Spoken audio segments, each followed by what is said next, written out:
282ویں رات۔ شہرزاد نے کہا، جب ملتمس شاعر بہت دنوں تک غائب رہا تو لوگوں نے اس کی بیوی کو شادی کرنے پر مجبور کیا اور وہ لاچار ہو کر رضامند ہو گئی، اور جب اس کی شادی اسی کے قبیلے کے ایک شخص کے ساتھ ہو گئی تو شہرزاد نے اپنی کہانی جاری رکھتے ہوئے بادشاہ شہریار کو بتایا کہ جب شاعر کی بیوی نے لاچاری اور مجبوری میں شادی کی حامی بھر لی، اور جب اس کی شادی اس کے قبیلے کے ہی ایک شخص کے ساتھ ہو گئی جس نے سب سے زیادہ لوگوں کو امیمہ سے نکاح کرنے پر مجبور کیا تھا، اب خدا کی شان کہ جس رات ان کی سہاگ رات تھی اسی رات اس کا شوہر ملتمس شاعر اس قبیلے میں داخل ہوا اور اسے وہاں گانے باجے اور جشن کی آوازیں سنائی دیں۔ اب اس نے چند لڑکوں سے اس جشن کی وجہ دریافت کی تو انہوں نے کہا کہ ملتمس کی بیوی امیمہ کی شادی فلاں شخص کے ساتھ ہوئی ہے، اسی وجہ سے لوگ خوشیاں منا رہے ہیں اور قبیلے میں جشن کا سماں ہے۔ جب ملتمس نے یہ سنا تو وہ وہاں موجود عورتوں کے ساتھ کسی ہیلے سے مل کر اندر چلا گیا، لیکن اس نے ان پر اپنی حقیقت ظاہر نہ ہونے دی۔ جب وہ اندر پہنچا تو اس نے دیکھا کہ دولہا آ چکا ہے اور وہ اور اس کی بیوی امیمہ دونوں تخت پر بیٹھے ہوئے ہیں۔ اب امیمہ نے ٹھنڈا سانس لیا اور رو کر یہ شعر پڑھنے لگی، حوادث کا اتنا ہجوم ہے کہ مجھے معلوم نہیں اے ملتمس تو کس ملک میں ہے۔ اور ملتمس تو خود مشہور شاعروں میں سے تھا، اس نے فوراً جواب دیا، تجھ سے بہت قریب اے امیمہ، یقین کر کہ جب سوار سو جاتے تھے تو میری راتیں تیری تمنا میں گزرتی تھیں۔ جب وہاں پر موجود لوگوں نے یہ سنا تو ان کو یقین ہو گیا کہ ملتمس آ گیا ہے،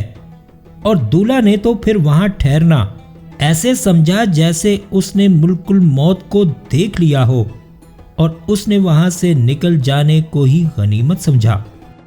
اور وہ دونوں کے بیچ میں سے تیزی سے نکلتا ہوا چلا گیا اور جاتے جاتے یہ اشعار پڑھتا گیا، اب تک تو میری اچھی گزری مگر اب رات بری گزرے گی، اور تم دونوں کشادہ گھر اور مجلس میں آرام کرو گے۔ اب لوگوں نے ملتمس کو اس کی سلامتی اور واپسی پر مبارکباد دی اور وہاں سے چلتے ہوئے، اور پھر وہ اپنی بیوی کے ساتھ اکیلا رہ گیا، اور دونوں نے جدائی کے ان دنوں کی خوب کسر نکالی اور بڑے عیش و عشرت کے ساتھ زندگی بسر کی، یہاں تک کہ موت نے انہیں الگ الگ کر دیا۔ اور پاک ہے وہ ذات جس کے حکم سے زمین و آسمان قائم ہیں۔ اس کے بعد شہرزاد نے بادشاہ شہریار سے کہا کہ اے بادشاہ، ایک دلچسپ قصہ جو اب مجھے یاد پڑتا ہے وہ خلیفہ ہارون الرشید، زبیدہ اور اس کے ایک درباری ابو نواس کا ہے، اگر تو اجازت دے تو بیان کروں۔ بادشاہ شہریار نے کہا کہ ہاں بیان کر۔ شہرزاد نے کہا، کہتے ہیں کہ خلیفہ ہارون الرشید شہزادی زبیدہ کو بے حد چاہتا تھا، اور اس کی سیر و تفریح کے لیے اس نے ایک خاص قسم کی محل سرا بنوائی ہوئی تھی جس کے اندر پانی کا ایک حوض تھا۔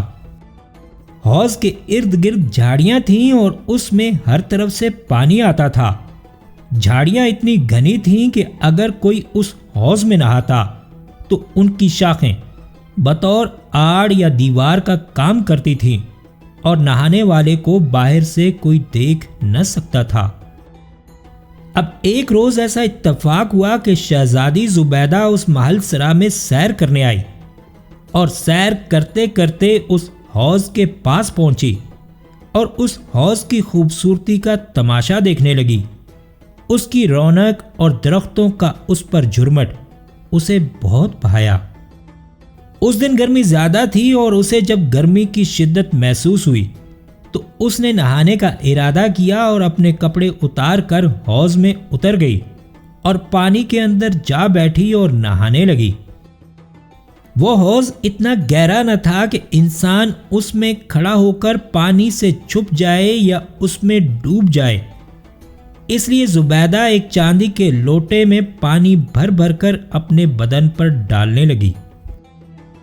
اب اتفاق سے خلیفہ کو اس بات کا پتہ چل گیا کہ زبیدہ سیر کرنے اس محل سرا میں گئی ہے اور اس کا نہانے کا ارادہ ہے، تو وہ اپنے محل سے نکلا اور اس محل سرا پہنچا اور درختوں کی آڑ میں کھڑا ہو کر شہزادی کو دیکھنے لگا۔ ہارون الرشید نے دیکھا کہ وہ بالکل برہنہ ہے اور اس کے تمام پوشیدہ اعضاء کھلے ہوئے ہیں، لیکن اس نے کوئی حرکت نہ کی اور چھپ کر اس کا تماشا دیکھتا رہا۔ ابھی اسے وہاں کھڑے کچھ ہی دیر ہوئی تھی کہ زبیدہ کو معلوم ہو گیا کہ امیر المومنین درختوں میں چھپا کھڑا ہے اور اسے برہنہ دیکھ رہا ہے، تو شرم کے مارے اس نے اپنے ہاتھوں سے اپنے جسم کو ڈھانپنے کی کوشش کی، مگر اس میں کامیاب نہ ہو سکی، جس پر خلیفہ کو بڑا تعجب ہوا اور وہ یہ شعر پڑھتا ہوا فوراً وہاں سے لوٹ گیا۔ میری آنکھوں نے موت کی مدد کی